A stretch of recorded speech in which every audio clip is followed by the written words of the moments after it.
Y una de las cosas que más aprendí de aquellos primeros deportistas a los que conocí era que la discapacidad no te determina, solo te acompaña.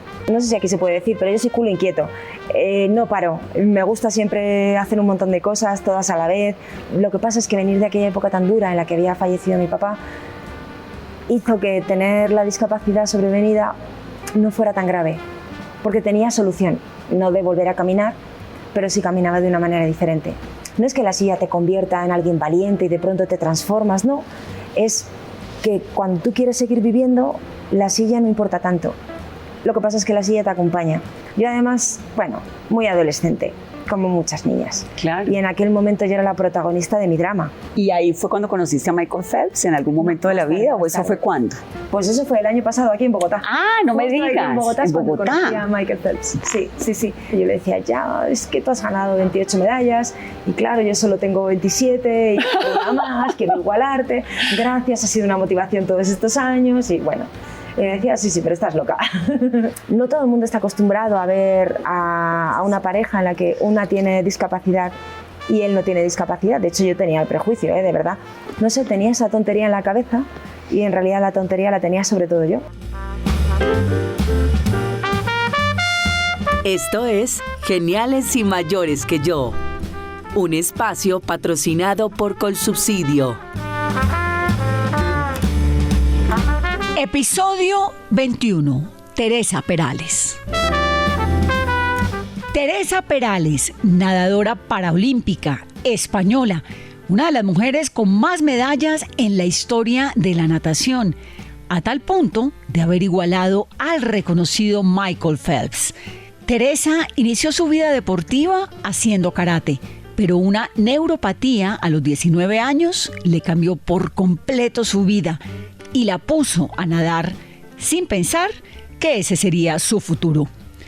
Hoy en día, a sus 48 años, sigue vigente en el deporte, se prepara para los próximos Juegos Paralímpicos y como una de las voceras más importantes para reconocer que la discapacidad es una oportunidad de vida.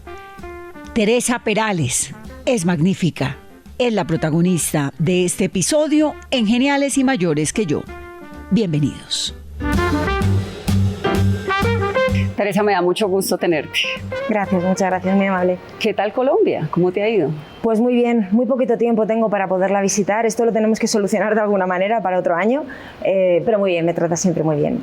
¿Tú cómo compaginas esto de ser vocera, de ser speaker, de ser atleta, de ser mamá, de ser ícono, de ser un montón de cosas? Google Calendar me ayuda mucho, porque así es como nos organizamos en casa para saber dónde estoy en todo momento. Madrugar también ayuda bastante porque los días se cunden más y consigues meter más cosas en el mismo día. Y luego cuando eres, no sé si aquí se puede decir, pero yo soy culo inquieto. No paro, me gusta siempre hacer un montón de cosas, todas a la vez, tener muchos frentes abiertos, me parece que es más divertido y me gusta más. ¿Y así ha sido siempre? Sí, casi siempre, sí. Igual de pequeña un poco menos, pero la experiencia también, la madurez te hace atreverte a hacer otras cosas. 48, ¿no? 48 años, sí, todavía lo puedo decir, porque me siento muy orgullosa de que con 48 años no hay mucha gente que siga entrenando, que siga compitiendo, que siga ganando medallas, así que sí, hombre, que hay que descararse y decir la edad, sin problema. Tú eras karateca, sí. Chiquitica. Sí, yo practicaba karate y de hecho muchos años de mi vida era cinturón marrón negro primer dan y ¿Qué significa eso? Bueno, va por colores de cinturón, es blanco, amarillo, verde, naranja, azul, luego creo que era marrón y el negro, y entonces entre el marrón y el negro yo me quedé en marrón negro. O sea, que eras buena. Bueno, aún hacía algo. Claro. ¿Y en qué momento aparece la natación? Pues mira, cuando dejé el karate porque me quedé en silla de ruedas, tuve una enfermedad neurológica que hizo que ya no pudiera mover las piernas ni tuviera sensibilidad y me afectó un poquito también al brazo derecho y ya no podía practicar karate. Y entonces estaba de veraneo con mi familia en la playa y habíamos alquilado un apartamento que tenía una piscina muy pequeñita, más pequeña que este escenario. Y en aquella piscina, con un chaleco salvavidas que mi madre me compró, que no sé por qué fue un chaleco salvavidas y no unos manguitos o una tablita o algo así, porque yo llamaba mucho la atención con aquel chaleco salvavidas, pero así es como empecé mis primeras brazadas y por eso fue la natación. ¿Lo de la enfermedad fue en la neuropatía? Sí. ¿A los 15? A los 19 años. A los 19. Sí, sí. A los 15 es cuando muere tu papá, Eso es. ¿cierto? Sí. ¿Qué es la neuropatía? La neuropatía es una enfermedad que afecta al sistema nervioso.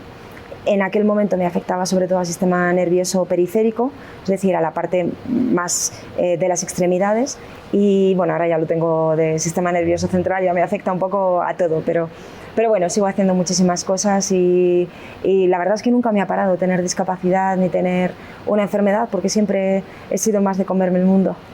¿Y por qué le da a uno neuropatía? ¿Eso es genético? Bueno, puede haber una parte genética, en mi caso probablemente no lo sabemos, realmente no lo sabemos. Empezó de la noche a la mañana y en cosa de 3 meses aproximadamente dejé ya de caminar. Al principio tenía mucho dolor en las piernas, luego empecé a caminar muy mal porque no me respondían y claro, no tenía tampoco sensibilidad, entonces el apoyo en el suelo era muy difícil porque si no tienes sensibilidad, tú sabes, cuando estamos a veces, yo, porque lo recuerdo todavía, estar sentado en la taza del váter y se te duermen las piernas, eso de que te vas a levantar y tienes ahí un traspiés porque no apoyas bien. Pues esa es la sensación, yo no tengo sensibilidad en las piernas y claro, empecé con las muletas a andar muy raro hasta que ya me caía tanto que ya tuve que coger la silla de ruedas para caminar y desde entonces. ¿Y esto fue en un periodo de 3 meses? Sí, aproximadamente. Muy rápido.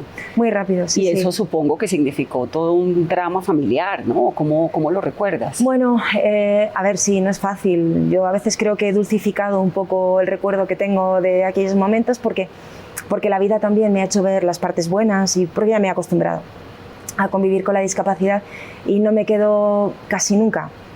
Me quedo con las apariencias, casi nunca me quedo con lo malo. Soy más de hacer el giro de tuerca y quedarme con lo bueno, pero sí, obviamente fue un buen bofetón en toda regla. Claro. Y también porque veníamos de una época muy, muy dura.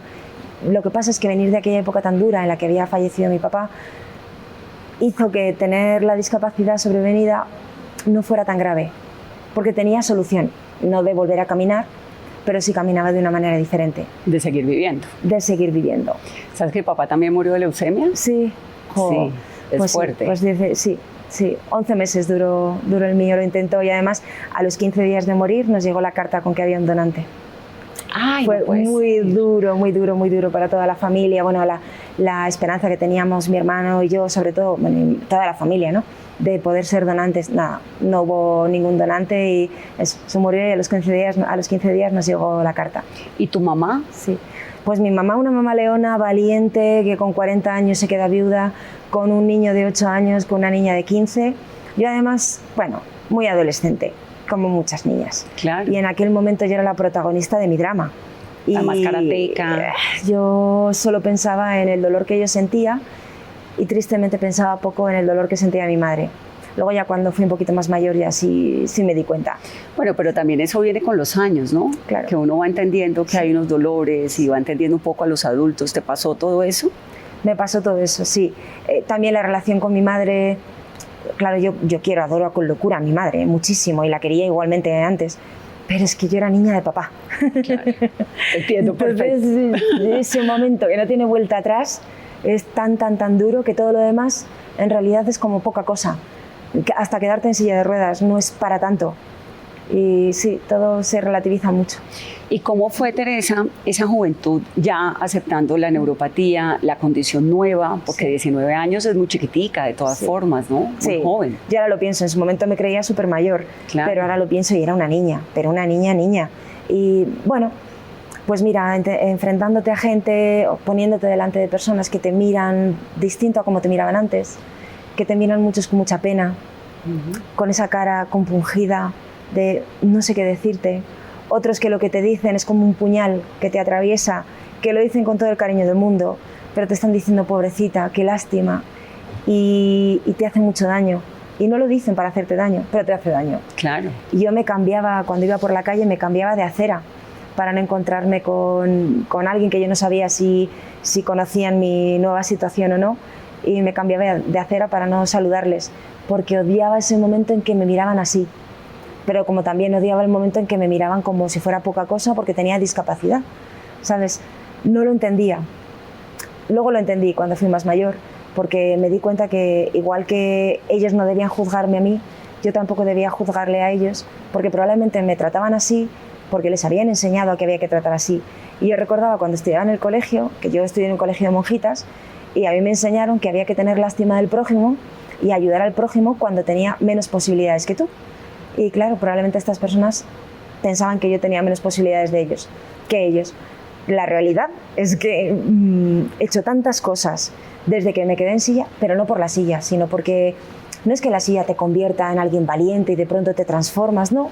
Es que cuando tú quieres seguir viviendo, la silla no importa tanto. Lo que pasa es que la silla te acompaña. Claro. Y con la madurez pues vas haciendo más cosas. Pero tú eres una excepción, Teresa. No, yo creo que no. Yo creo que mucha gente es como yo. ¿Sí? Sí, yo creo que sí. Lo que pasa es que igual no se les da tan bien nadar y no han tenido la oportunidad de ganar medallas. Pero sí, hay mucha gente muy especial, gente muy luchadora, gente que es muy valiente. Sí, yo me he encontrado mucha gente en el camino. Bueno, y entonces aparece la natación. La primera escena que tengo es la que me estás contando de la mamá con el chaleco en la piscina, pero viniendo de una karateca, ¿cómo fue ese diálogo con la natación? Claro, es cambiar las patadas, que era lo que más me gustaba dar a mí, por brazadas. Teniendo en cuenta además de que cuando yo era muy pequeñita, mis padres me llevaron a aprender a nadar a una escuela de las antiguas, de las de siempre, no como las de ahora donde llevamos a nuestros hijos y les hablan con cariño, con mucha dulzura y les ponen juguetitos para que se diviertan en el agua. No, yo era de aquella época en las que te cogían, te lanzaban hasta el centro de la piscina y te decían, vuelve. Y yo no conseguía volver nunca sin tragarme media piscina. Lo pasaba tan mal que cada vez que me tocaba clase de natación yo me escondía. Pero me escondía en los vestuarios, no había forma de... ¿No te gustaba? No me gustaba nada, porque lo pasaba muy mal, porque no sabía nadar. Wow. Y de hecho me descartaron. A mis padres les dijeron, después de 2 años, mejor que la niña haga otro deporte, que esto nunca va a ser lo suyo. Imagínate. Imagínate. Y luego, pues mira, parece que no tenían razón. No, pues no tenían razón. Bueno, a lo mejor sí que la tenían, lo que pasa es que luego, cuando aprendí a nadar, claro, ya las piernas, igual el problema era las piernas, querer mover las piernas. Y a lo mejor al no moverlas, pues ya solamente me tenía que centrar en respiración y en brazos y fue más sencillo. No, probablemente es que no me dieron tiempo a madurar. Sí, o como a Yo tantas creo. personas que le dicen que no sirve para algo y Eso termina es. haciéndolo. A Shakira le dijeron que no sabía cantar. Eso es, ¿ves? ¿No? Exacto. La natación paralímpica es ¿cómo? ¿Cómo es? ¿Cuál es el eje fundamental? Bueno, lo primero, en lo que me ha servido a mí, encontré un medio en el que conocer a mucha gente extraordinaria, de la que aprender todos los días, desde lo más básico, que es cómo cambiarte de ropa, que es muy básico, pero es muy difícil. Claro. Cuando acabas de quedarte en silla de ruedas, ponerte un pantalón es como subir al Kilimanjaro, es muy difícil. El bañador, pasarte al baño, a la cama, subir un escalón, bajar una rampa, es muy difícil hasta que aprendes a hacerlo y hasta que lo normalizas porque lo ves en otras personas y lo intentas imitar para convivir con tu propia discapacidad. Y una de las cosas que más aprendí de aquellos primeros deportistas a los que conocí era que la discapacidad no te determina, solo te acompaña. Ni te hace mejor persona ni peor persona, solamente es que te acompaña. Y como no tienes más remedio que seguir con ella, pues mejor que te acompañe bien y que saques el mayor provecho. Entonces yo entendí que tenía que intentar nadar muy bien, ser excelente con los brazos. Ya no podía controlar las piernas, pero sí los brazos. Y así es como empecé a nadar. ¿Y ahí fue cuando conociste a Michael Phelps en algún momento de la vida? ¿O eso fue cuándo? Pues eso fue el año pasado aquí en Bogotá. Ah, no me Justo digas. aquí en Bogotá es cuando Bogotá. conocí a Michael Phelps. Sí. En un congreso que se llama WOBI. En el de WOBI. En el de WOBI, sí. Pues él intervino antes que yo, era en formato entrevista, yo luego lo hice en formato conferencia y luego los dos fuimos a lo mismo, pero en Madrid, y ahí ya tuvimos una conversación un poquito más larga y ya me decía, 7 juegos, pero es una locura. Es que yo con 5 tuve bastante, yo le decía, ya, es que tú has ganado 28 medallas y claro, yo solo tengo 27 y quiero una más, quiero igualarte, gracias, ha sido una motivación todos estos años y bueno, y me decía, sí, pero estás loca. Wow, y este año hiciste la medalla número 28. Y este año hice por fin cumplir el sueño de volverle a igualar, lo igualé en el 2012, que fue la primera vez, y lo volví a igualar ahora y me siento muy bien. ¿Y él ya sabe? Pues puse un tweet y en Instagram y eso y lo nombré, pero yo entiendo, si yo, que tampoco soy tan conocida como él, no me entero de la mitad de los mensajes que me llegan, ¿cómo se va a enterar él? Bueno, Nada. pues nos vamos a enterar de que se entere, Es encargar verdad de que se sí. entere. Yo creo que hay que conseguir que se entere porque, bueno, fue muy majo, la verdad. Sí. Sí. Mira, Teresa, ¿cómo es el apoyo o no lo sé, a los deportes paralímpicos? Sí. Bueno, depende de los países. Aquí, desde España, justo en el último ciclo hemos hecho un estudio de cómo funciona en otros países, de los apoyos económicos, apoyos de sponsors. En España, por ejemplo, el Comité Paralímpico Español funciona con sponsors privados, o sea, las empresas dan dinero al comité y el comité reparte con becas a los deportistas que ganamos medallas. Si no ganas medallas, la verdad es que es muy poquito dinero, pero si ganas medallas, pues bueno, no es como para poder vivir exclusivamente del deporte, porque luego hay que pensar que una lesión que te impide ir a los Juegos o te impide ir al Mundial te quita la beca de la noche a la mañana. Entonces no puedes jugártela todo a la misma carta, tienes que tener un plan una red de seguridad, y eso pasa, pues en mi caso, por ejemplo, desde siempre yo he trabajado, primero estudié compaginándolo con los entrenamientos, luego cuando empecé ya a entrenar más en serio igualmente me puse a trabajar y siempre he combinado las dos cosas, el trabajo con la natación, y así he tenido la tranquilidad de, bueno, no pasa nada si no gano medallas, aunque quiero con toda mi alma ganar las medallas. Bueno, ahora hay bastante apoyo en España, tenemos el Plan ADO Paralímpico, es el plan de ayuda al deporte objetivo paralímpico. Pero depende del país. Depende del país. Y a nivel internacional, Comité Olímpico, como el Comité Olímpico, ¿hay un Comité Paralímpico? Sí, tenemos el Comité Paralímpico, que está separado del Comité Olímpico. Hay federaciones que ya están unidas, pues triatlón, ciclismo, tenis, rugby, para rowing, estos deportes ya están integrados y entonces la federación es la misma. Pero hay otros deportes como natación, que está, por ejemplo, World Para Swimming y World Aquatics, que son dos federaciones diferentes a nivel internacional. Wow. Sé que tienes un hijo, Sí. adolescente además, ¿no? Adolescente, pero con una adolescencia tan maravillosa. ¿Cuántos años tiene? 14. 14. Sí, que yo le regalo generosamente, de verdad, de corazón, esta adolescencia. Bueno, no la regalo porque yo quiero la de mi hijo para mí, pero la comparto con los demás porque es maravilloso. Sí, les deseo, porque es un niño maravilloso, extraordinario, noble, cariñoso, muy inteligente, muchísimo, muchísimo, y bueno, me vuelve loca. ¿Y qué quiere estudiar? Bueno, alguna ingeniería. Últimamente está diciendo que telecomunicaciones le gusta mucho. Bueno, bienvenido al mundo de las telecomunicaciones. Sí. Pero bueno, también tiene, claro, el papá es periodista, entonces, y se le da muy bien hablar, es muy buen comunicador. Hace poquito me hacían un homenaje en el Ayuntamiento de Zaragoza. Es que esto lo estoy diciendo a todo el mundo, pero es que estoy tan orgullosa. No, pero es que te ha pasado un montón de cosas maravillosas, Claro, ¿no? y esto hay que contarlo. Princesa de Asturias, Claro. 28 medallas olímpicas. Las cosas bonitas hay que contarlas, no para presumir, sino porque hay que compartirlas. Y yo a mi hijo lo quiero compartir porque es un niño muy bueno. Pues hizo un discurso de 5 minutos diciéndole al público, que era un público de unas 150 personas o 200, en un salón enorme en el ayuntamiento de mi ciudad, y hizo un discurso que decía, bueno, ustedes conocen a la persona pública, a la deportista, a la conferenciante, yo quiero hablarles de mi madre. Y ya, yo el nudo en la garganta, yo ya deshecha. Sí, los hijos son un punto muy importante, ¿no? Sí, mucho, muchísimo. Y tuviste a tu hijo, obviamente, con la incapacidad. Sí, sí. ¿Cómo fue eso? Bueno, lo tuve por cesárea. Por cesárea. Fue todo muy programado, todo muy estudiado. Bueno, tuve mucha suerte, pues yo lo vi crecer ¿El embarazo, en la tripa, en el embarazo. Pues a mí me hacían ecografías yo creo que cada semana o cada 10 días. Entonces lo vi crecer y estar súper tranquila de que todo iba bien. La verdad es que fue todo súper bien, no tuve ningún problema, ninguna dificultad. A los 5 meses es verdad que ya tuve que dejar de entrenar porque me había engordado mucho. Comía muy bien, de todo a la plancha, todo hervido, nada de grasas, nada. Comía muy bien. Pero claro, en cuanto empecé a coger peso me costaba mucho subirme a la silla y cuando nadaba tenía muchas contracciones, entonces bueno, me recomendaron ya no nadar y me engordé mucho. Y entonces, bueno, fue todo súper programado para que me dieron a elegir, de hecho, a ver, entre el 20 de marzo y el 1 de abril y el 10 de abril o algo así, ¿qué día quieres? Y yo, bueno, pues mi madre cumple el 1 de abril, mi hermano el 24, pues mi hijo el 27, por ejemplo. Y fue como, sí, nació a la carta. Óyeme, Teresa, ¿y ese embarazo fue buscado? Sí, buscadísimo, muy deseado. Yo siempre he dicho que yo nací para ser madre. Wow.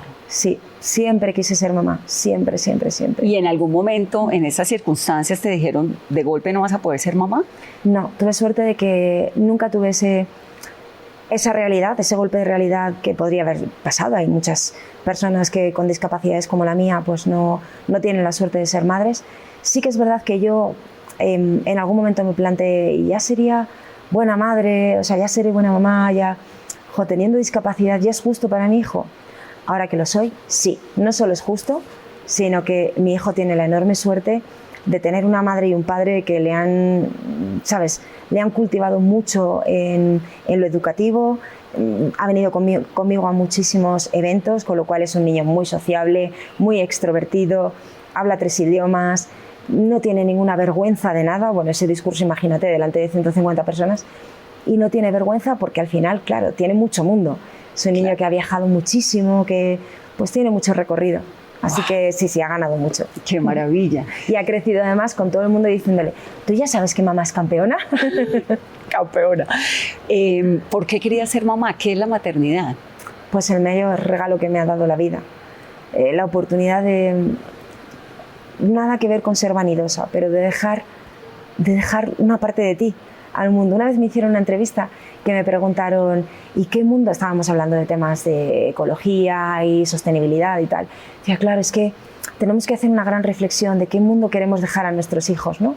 Y me lo preguntaban y yo, creo que estamos equivocados. Igual la reflexión va en qué hijos queremos dejar al mundo. Claro. Y es verdad, en la manera en la que les educamos, en la que les formamos, en la que les damos herramientas para resolver problemas, para convivir, para crear un mundo mejor, para intentar transformar y compartir la vida de otras personas a las que incluso no conocen, ahí hacemos un mundo mejor. Entiendo que el papá periodista lo conociste en una entrevista. Sí, me había entrevistado un par de veces antes de ir a los Juegos de Sydney, pero bueno, no había sido como, bueno, muy, muy rápido. Pero ya cuando volví de Sydney ya estuvimos hablando mucho rato, ya él no era el que me entrevistaba, las otras 2 veces sí que me había entrevistado él y bueno, nos pusimos a hablar. Mi madre le empezó a decir que iba a ir a 2 programas en las televisiones nacionales que eran, bueno, en aquel momento eran 2 programas punteros. Y a mí me daba mucha vergüenza porque yo era muy tímida para hablar en público, muchísimo. Ahora nada, pero entonces era, bueno, a mí me dabas un micro y me temblaba tanto que tenía que sujetarlo con las 2 manos porque es que lo pasaba muy mal. Y mi madre se lo contó y claro, él me decía, bueno, pues te llamaré para preguntarte cuando vuelvas. Y bueno, me llamó y me dijo, ¿has celebrado las medallas? Y yo no. Y bueno, pues esto hay que celebrarlo. Y quedamos y ya. Y empezaron a verse. Sí, desde el 17 de noviembre del año 2000. Empezamos a vernos, en 2004 nos comprometimos en la Torre Eiffel. Y o sea, llevan 20 años juntos. 20 años, llevamos ya 24, porque 24. En el 2000 es cuando empezamos a salir, en el 4 es cuando me pidió matrimonio. Claro, por eso la medalla de París era tan especial para mí. Era por muchos la de ahorita. motivos. La de ahora, sí. Claro. Tiene un trocito de la Torre Eiffel, el centro de la medalla. ¿Que es donde te casaste con tu marido? Claro, cuando quitaron algunas piezas para colocar los ascensores, al ser una construcción histórica, guardaron los tornillos. Y esos tornillos son los que fundieron para hacer el centro de las medallas de los Juegos de París. Y entonces ahora yo tengo un trocito de Torre Eiffel en mi casa. Wow, bueno, fue la romántica entera del corazón. Claro. ¿Hubo algún momento en medio de toda esa historia de amor y de ese conocerse con un periodista, todo esto, que te diera miedo seguir adelante apostándole al amor? Bueno, la gente por la calle cuchicheaba, hablaba de nosotros, ¿no? De que era muy divertido porque pues de pronto a lo mejor en algún periódico salíamos el periodista Mariano Menor y la nadadora Teresa Perales han sido vistos en la conferencia sobre la Constitución española. Me acuerdo esta concretamente que salió en el Heraldo de Aragón y yo no me puedo creer que esté saliendo en las columnas ¿sabes?, del corazón. Y sí, de hecho luego nuestra boda también salió en los periódicos y en la tele. Bueno, fue muy divertido. Entonces, como mi marido salía todavía en la televisión, ahora ya no, eras jefe de producción de deportes, pero entonces salía en la tele, pues claro, salíamos por la calle. A él le conocían más que a mí, ahora me conocen a mí más que a él, y era divertido, era como un puntito así de no nos escondemos porque no teníamos que escondernos, nada, ¿para qué? Pero era divertido porque era eso, la gente comentaba. Pues estaban rompiendo un esquema, ¿no? Sí, al final no todo el mundo está acostumbrado a ver a una pareja en la que una tiene discapacidad y él no tiene discapacidad. De hecho, yo tenía el prejuicio, de verdad, de cuando hablaba con mis amigos y mis amigas, estando ya en silla de ruedas, de decir, seguro que no encuentro a alguien que me quiera ahora, porque, no sé, tenía esa tontería en la cabeza y en realidad la tontería la tenía sobre todo yo. Y de hecho, cuando me quité ese estúpido velo, es cuando Mariano entró en mi vida y cuando me mostré cómo era, sin intentar hacer nada diferente, es cuando me conocieron bien y surgió el amor. ¿Cómo te quitaste el velo? Bueno, porque dio él el primer paso, la verdad. Pero entonces dio el primer paso, me quité el miedo a... No sé realmente, me dejé llevar. Claro, es que uno piensa, bueno, yo en estas condiciones, este señor, ¿no? Ya, claro, bueno, éramos jóvenes los dos entonces. Claro. Y era también mi primera vez después de estar en silla. Bueno, el primero que me hizo así un poco de tontear y fue bonito, la verdad es que me hizo sentir muy bien. ¡Qué bien! Y me sigue haciendo sentir muy bien. ¿Y en ese momento tú te sentías discriminada de alguna manera? Sí, hombre, ¿sí? Todos los que tenemos discapacidad en algún momento de nuestras vidas hemos vivido alguna situación complicada, difícil, en que la gente no te ha tratado como tú te esperabas, en cosas tan cotidianas como... Bueno, cotidianas o tan necesarias como cuando vas a pedir un puesto de trabajo y pues en el Sistema Nacional de Desempleo me fui a apuntar a la bolsa para pedir trabajo, en la bolsa pública, y la señora que estaba detrás del escritorio, cuando me vio aparecer, yo había sacado muy buenas notas en la universidad y yo llevaba un buen dossier, había sido además muy activa. ¿Qué habías estudiado? Fisioterapia. Y había organizado jornadas de estudiantes, en fin, que ya mostraba liderazgo y todo esto, algo que para una empresa puede ser interesante. Y yo llego allí y la señora levanta la vista de la mesa y dice, tienes discapacidad, dime qué grado de discapacidad y qué es lo que no puedes hacer. Y yo pensé, pero ¿no es más importante que te diga lo que sí que puedo hacer? Que creo que es lo que necesitan saber las empresas. Claro. Y me chocó mucho y me dolió mucho, fíjate, aquello. Y bueno, fue un golpe de realidad, de que me iba a encontrar a gente que solo se iba a fijar en la discapacidad y luego a gente como Mariano que no le importaba la discapacidad. ¿Y todavía sientes esa discriminación o no? Bueno, ¿O ya no? No, ahora ya no. Pero porque el deporte me ha abierto una puerta que otros, por desgracia, no tienen. Pero Teresa, en el mundo, digamos, de las discapacidades, en comparación, como ves hoy en día tus circunstancias, en comparación con el tiempo anterior, ¿ha mejorado esa visión de discriminación frente a la gente? Muchísimo, ¿o no? ¿Sí? Muchísimo. Sí, no sé cómo será aquí en Colombia, en España ha mejorado muchísimo. Cuando yo empecé con la discapacidad no veía a tanta gente en la calle. Es verdad, todavía había gente un poco escondidas. Claro. No había tanta gente estudiando en la universidad porque no se adaptaban las clases. Yo estudié fisioterapia y tuve un profesor que me dijo, no trabajarás de esto, porque no vas a poder, porque tienes discapacidad y no te puedes poner de pie. Y yo me ataba a las espalderas para poder atender a pacientes y luego me especialicé en niños. Y yo me gustaba mucho trabajar con niños con parálisis cerebral que funcionaban muy bien conmigo porque debían pensar, bueno, esta es de las mías. Y se relajaban mucho más y es verdad, y conseguíamos un trabajo mucho más bonito y más intenso que a lo mejor con otros profesionales. Bueno, la verdad es que creo que has hecho un ejemplo tremendo, ¿no?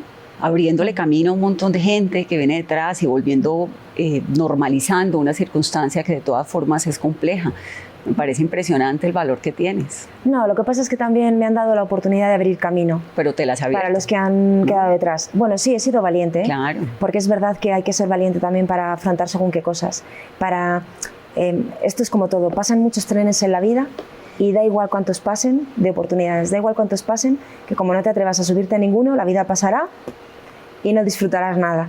Y yo he sido más de, sí, a mí proponme retos que yo me tiro a la piscina seguro.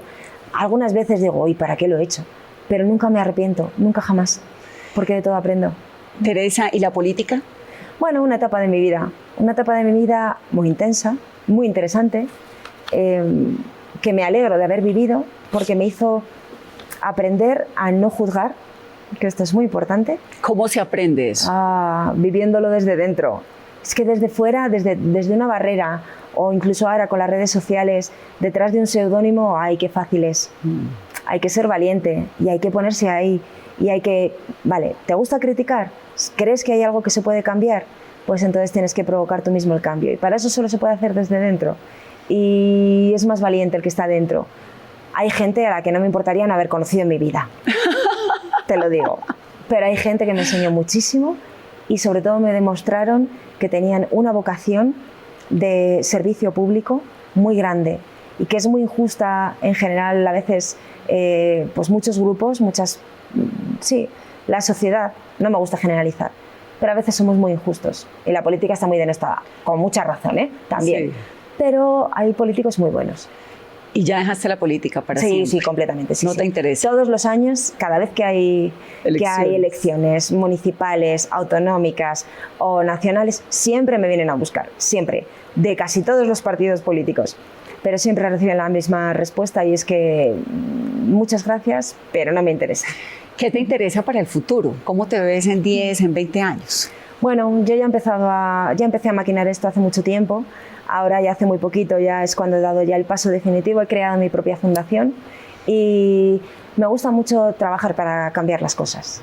Entonces, los huequitos que yo veo que se pueden mejorar, ahí voy. Por ahí voy. Por ahí voy.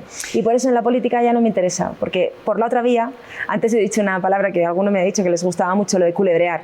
Pues me gusta mucho culebrear para conseguir lo que quiero cuando es para ayudar a los demás. ¿El tema de la neuropatía es genético? Creo que no.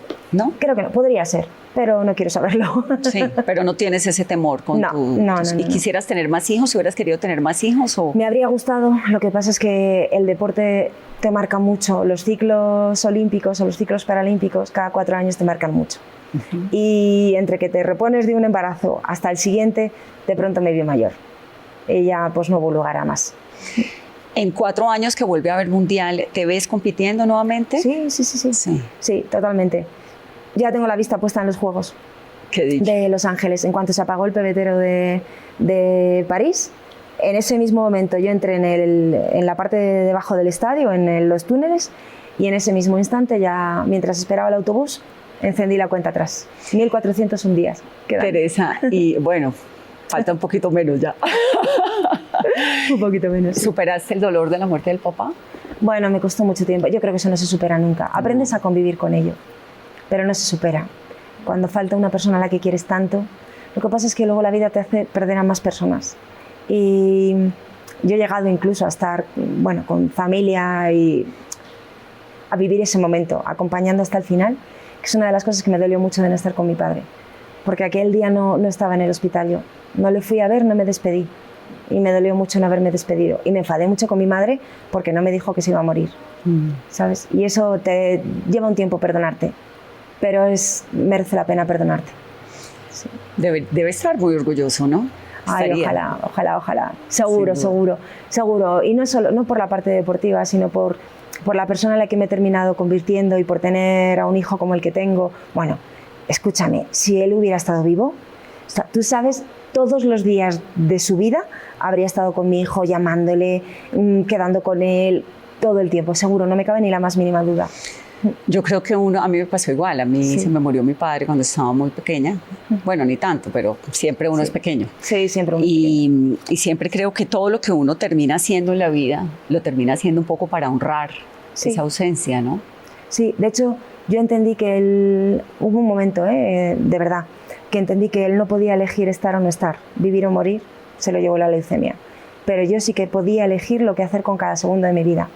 Y entonces, gracias a él, decidí que quería que mi vida mereciera la pena, porque era una forma de darle las gracias por lo que él me había enseñado. ¿Sabes? Era una persona muy fuerte, muy cariñoso, muy valiente, muy humilde. Mi familia no hemos tenido un duro nunca tuvimos dinero. No, es una familia muy humilde.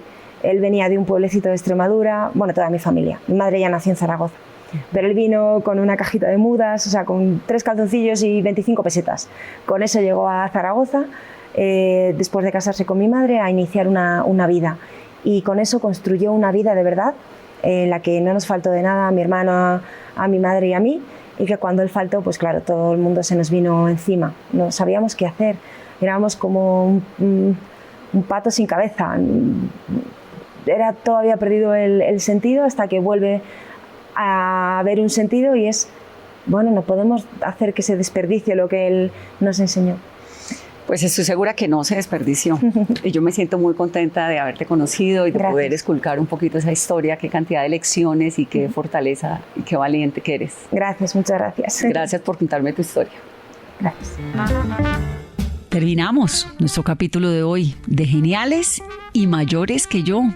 Gracias por acompañarme. Soy Vanessa de la Torre. Feliz resto de semana.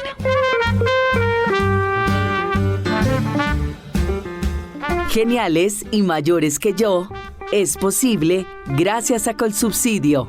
Y gracias a Julián Urbina, Marilyn León, Sebastián Herrera, Carolina Trinidad, Daniel Rodríguez y María Pérez. Todo el equipo de producción de Geniales y Mayores que yo.